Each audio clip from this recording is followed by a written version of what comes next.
On sait aujourd'hui que plus un père il est présent les premières semaines, les premiers mois, plus son cerveau il va se changer de la même manière que le cerveau de la maman change.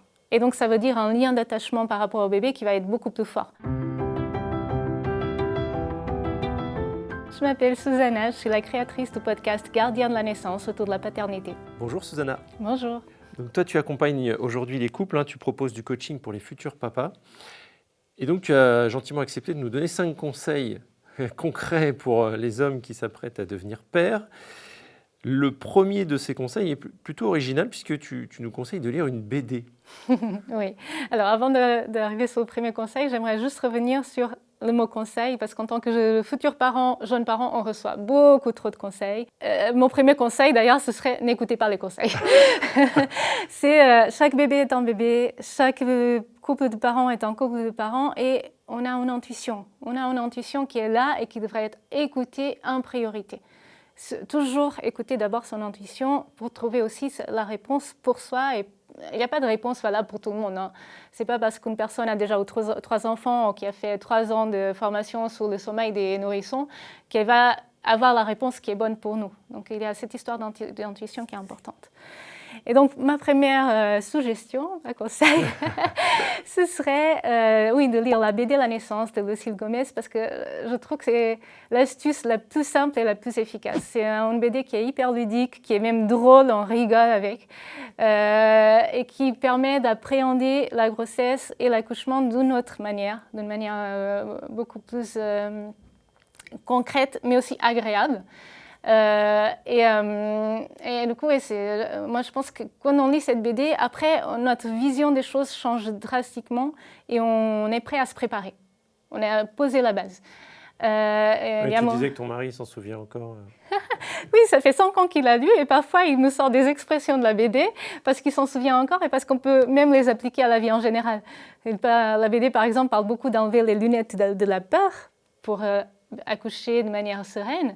Et dans la vie, en fait, c'est vrai qu'on vit très souvent avec les lunettes de la peur. On a peur, on parle de risque tout le temps. Alors que pour accoucher, il ne faut surtout pas avoir de... On ne peut pas enlever la peur, mais il faut apprivoiser ses peurs et surtout de laisser de la place à de la joie, à de l'amour, à toutes les hormones qui vont faire que voilà, ça va être fluide et serein. Ta deuxième suggestion, c'est prendre du temps pour soi. Alors, c'est pas ce qu'on imagine en premier quand on parle de préparation à la paternité, et pourtant. Oui, c'est ça. Parce que pour moi, la première étape de se préparer en tant que père, c'est se préparer déjà soi en tant qu'individu. C'est comme dans l'avion. Avant de mettre le masque oxygène sur son bébé ou sur son enfant, on va mettre le masque oxygène sur nous. Et c'est ça. Là, quand on se prépare à devenir père, qu'est-ce que ça va faire devenir père ? Ça va nous mettre un peu en miroir par rapport à tout ce qu'on a déjà vécu avant. Comment nous, on est nés. Est-ce que quelqu'un m'a raconté ma naissance ? Qu'est-ce que j'ai entendu par rapport à l'accouchement ? Du coup, quelles sont mes peurs par rapport à l'accouchement ? Comment j'ai été éduquée ? Est-ce qu'il y a des choses que je veux reproduire ou est-ce qu'il y a des choses que je ne veux surtout pas reproduire ? Quelles sont mes valeurs ? En fait, se poser par rapport à toutes ces questions, ça permet déjà de commencer à construire une sorte de paternité consciente où on ne va pas reproduire des modèles de manière automatique parce que c'est ça qui est inné. C'est reproduire des modèles de manière automatique. On ne réfléchit pas, on reproduit. C'est aussi un moment pour revenir sur éventuellement des traumas passés et des tensions familiales. Parce qu'en fait, si on ne les a pas abordés avant, ça va nous retomber dessus après. Et après, on est fatigué, on a un nouveau-né, il y a toutes les attentes de la famille, il y a beaucoup de choses à gérer déjà. Donc si on n'a pas adressé nos peurs, nos traumas, les tensions qui sont déjà là mais qu'on met sous le tapis, en fait, ça va revenir au mauvais moment. Donc pour moi, à ce moment-là, quand il y a des choses comme ça, il faudrait presque aller aussi voir un psy, même si on considère qu'on n'a pas forcément besoin parce qu'on n'a pas de gros soucis à gérer, mais juste pour être sûr que les bases sont bonnes. D'accord, donc on fait le ménage avant et pas après. C'est ça. Troisième suggestion, se plonger dans le projet de naissance. Alors là aussi, beaucoup pensent que c'est un document réservé aux femmes. Oui, le projet de naissance, c'est souvent le document que la femme va rédiger pour poser ce qu'elle veut ou ce qu'elle ne veut pas pour son accouchement. Et normalement, c'est la femme qui l'écrit et qui va le donner à la sage-femme ou à la maternité. Parfois, les partenaires ils sont un peu impliqués, mais modérément, on va dire. Et en fait, ce qui va se passer, c'est que le jour J, on va arriver à la maternité, on ne sait pas sur quoi on va tomber. Peut-être que les équipes sont débordées, peut-être qu'elles sont sous tension, peut-être qu'elles ne vont pas du tout être réceptives au projet de naissance, peut-être qu'elles ne vont pas avoir le temps. On ne sait pas sur quoi on va tomber. Et le jour J aussi, la femme, elle doit, comme je te le disais tout à l'heure, elle doit pouvoir lâcher prise. Donc, ce n'est pas à elle de venir rappeler « ça, je ne voulais pas ». Attention, ça, je ne voulais pas, parce qu'elle ne doit pas rester dans son cerveau rationnel, elle doit pouvoir laisser se partir. Et donc, la seule personne qui peut être vraiment le gardien, c'est pour ça que j'ai parlé c'est ça le nom du podcast, gardien de la naissance, qui peut être le gardien de ce projet de naissance, c'est le partenaire. C'est lui qui va pouvoir dire attendez, vous faites quoi là? Parce que parfois, on ne nous demande même pas notre avis. On fait des interventions, on ne demande même pas notre avis. Il va pouvoir demander qu'est-ce que vous faites, pourquoi vous le faites, quels sont les impacts, est-ce qu'il y a des alternatives, ça, elle n'en voulait pas, est-ce qu'on peut envisager une autre chose? Et en fait, c'est lui qui va pouvoir rester de manière réfléchie par rapport à ce projet de naissance. Et c'est comme ça que la femme va se sentir suffisamment protégée pour pouvoir lâcher et pour que et du coup, ce que je veux dire, c'est que ça a un impact direct sur le déroulé de l'accouchement. Cette sensation de sécurité, ça a un impact direct sur le déroulé de l'accouchement. Cette posture de soutien, c'est ça. Encore faut-il connaître le projet. Oui, connaître le projet et connaître les implications de chacun, parce que c'est pas juste connaître le fait de savoir qu'elle ne veut pas d'épisiotomie, par exemple. OK, elle ne veut pas. Mais si on lui propose et qu'on lui dit, je ne sais pas, parce que, et on lui explique pourquoi, est-ce qu'il va être en mesure de questionner? C'est ça, c'est pas juste connaître le projet de naissance, c'est vraiment avoir une vision de qu'est-ce que ça implique. Autre suggestion, là aussi il y a souvent confusion, c'est préparer le postpartum. Alors c'est pas juste finir la chambre ou acheter le siège auto, hein, c'est ça? Oui, c'est ça.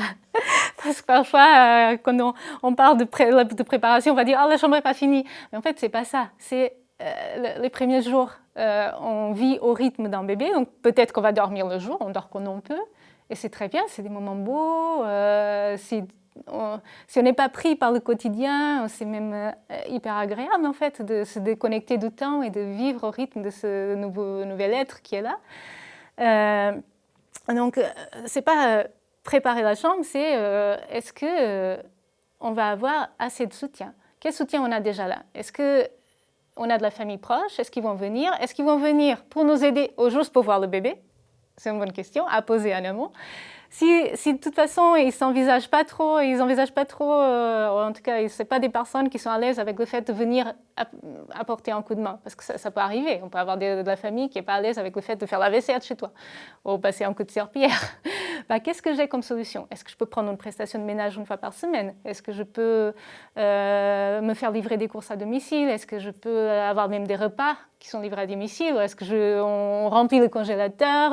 On achète plein de conserves en amont? Peu importe, en fait. Et après, c'est aussi penser au congé paternité et éventuellement au congé parental, qui est très peu connu et que très peu de pères prennent, mais qui en fait peut changer la donne. Comme je disais tout à l'heure, que le fait d'avoir un congé paternité beaucoup plus long en Portugal, ça change la posture du père, la présence du père.